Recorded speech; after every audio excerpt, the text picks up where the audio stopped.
સંત સંમેલન યોજાયું છે જેમાં નિજાનંદ સ્વામી પણ ઉપસ્થિત રહ્યા હતા. તેમની સાથે વાત કરીશું. સ્વામીજી, એક મહત્વની ચર્ચા વિચારણા આ બેઠકની અંદર થઈ. શું માનો છો, દેશને હવે કેવા પ્રકારની જરૂર છે અને શું કરવું જોઈએ? જી, આપ વિદિત છો કે બાંગ્લાદેશની ઘટના સંદર્ભે જ બેઠક હતી, પરંતુ હું માનું છું કે આપણી પ્રિન્ટ છે, ખાસ કરીને હું અમારી વાત કરું છું, પ્રિન્ટ ખોવાઈ ચૂકી છે. અમે વ્યક્તિગત એકમો બની બેઠા છીએ.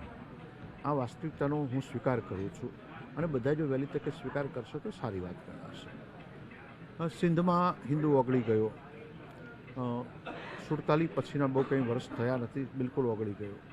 ક્યારેય કોઈ વખત કોઈ એવી સંસ્થા, કોઈ ઓર્ગેનાઇઝેશન કે કોઈએ એમની નોંધ લીધી નથી, શોધ લીધી નથી.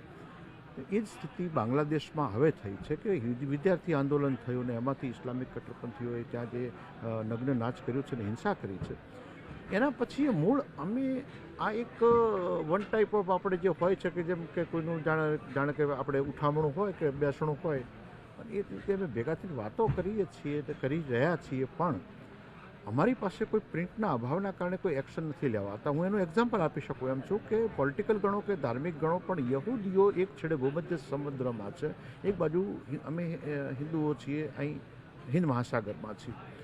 તો ભૂમધ્ય સમુદ્રના યહૂદીઓ જો એક સાથે 15 થી 17 દેશો સામે ફાઇટ કરી શકતા હોય, રિલિજનલ પોલિટિકલ જે કંઈ છે, બંને એક જ વસ્તુ છે, જો કરી શકતા હોય, એમનો એક જ દેશ છે, હિન્દુઓનો એક જ દેશ છે વિધિવત રીતે, એ કરી શકતા હોય તો આટલો મોટો લાર્જ જે સમૂહ છે, આખો જથ્થો છે, એ કેમ કશું ન કરી શકે, માત્ર પ્રતિક્રિયાઓ આપી શકે? આને પ્રતિક્રિયાઓ કહી શકાય. અમે જે આજે કરી રહ્યા છીએ ક્રિયાની એક પ્રતિક્રિયા આપી રહ્યા છીએ, પ્રતિક્રિયાઓ કરી રહ્યા છીએ.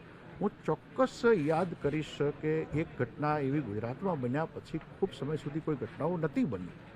હું નથી કહેતો કે હિંસા કરવી જોઈએ, પણ જે મ્યાનમારમાં બૌદ્ધ ભિક્ષુક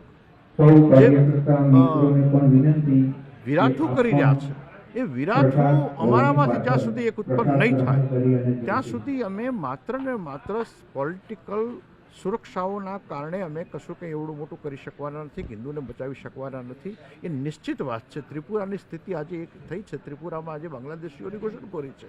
આજે ત્યાં આખું એનું જે આંકડાકીય એન્જિનિયરિંગ છે બદલાઈ ચૂક્યું છે. આ હું અમારા પ્રવચનમાં કહી ચૂક્યો છું. પશ્ચિમ બંગાળ ઉપર પ્રશ્નાર્થ ચિહ્ન છે. આજે પણ કાશ્મીરી પંડિત પોતાના વિસ્તારમાં નથી. આજે પણ કેરાલામાં એ સ્થિતિ છે અને બાકીના પણ પોઈન્ટ્સ ઉપર PFI જેવી સંસ્થાઓએ પણ ખૂબ ઉપદ્રવ કર્યો છે. ઇન શોર્ટમાં હું એ કહીશ કે જ્યાં સુધી ભારતના સનાતનના પ્લેટફોર્મ ઉપરથી એક વિરાઠું ઊભો નહીં થાય ત્યાં સુધી માત્ર ને માત્ર ફોર્સ કે પેરામિલિટરીથી હિન્દુઓને ક્યાંય પણ બચાવી શકાશે એ બહુ સત્યની વાત. શું કરવું જોઈએ એવું તો હિન્દુઓ બચી શકે? જી, હિન્દુએ પોતાની આર્યાવર્તની પ્રિન્ટ ઉપર પાછું આવવું જોઈએ. આજે સ્થિતિ એ થઈ છે કે જાણે કે આર્ય વર્સિસ હિન્દુ થઈ ગયો હોય એવું છે. હિન્દુ આર્ય ગઈકાલે બહુ પરિબળવાળો હતો, એણે દૂર દૂર સુધી પોતાના સીમાડા વિસ્તાર્યા હતા. એનું એક માત્ર કારણ હતું કે એ પોતાના સિદ્ધાંતોને આગળ રાખતો હતો, વ્યક્તિત્વને નહીં. સિદ્ધાંતોને જ્યાં સુધી અમે આગળ રાખી અને વ્યક્તિત્વને પાછળ રાખશું તો ચોક્કસ એક ક્રાંતિ ભારતમાં ઊભી થશે. પણ જ્યાં સુધી વ્યક્તિત્વ મોદી યોગી કરી શકશે? જી, એમાં હું એમ ચોક્કસ આશાવાદી, વધુમાં વધુ આશાવાદી છું. મોદીજીએ તો જે કરવું તે કરી બતાવ્યું છે, પણ હજુ પણ ભારતના ઉજ્જવળ ભવિષ્ય માટે યોગીજી મોટો વિકલ્પ છે, એનો હું જાહેરમાં સ્વીકાર કરું છું. પોલિટિકલ પાર્ટીને શું સંદેશ આપો છો?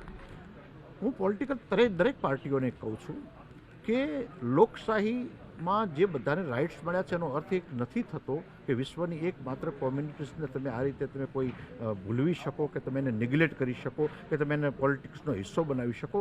હિન્દુઓનો દેશ છે, હિન્દુસ્તાન હિન્દુઓનો દેશ છે, ભારત ભારતીયોનો દેશ છે. ભારતીયોમાં મોટા ભાગના હિન્દુઓ છે.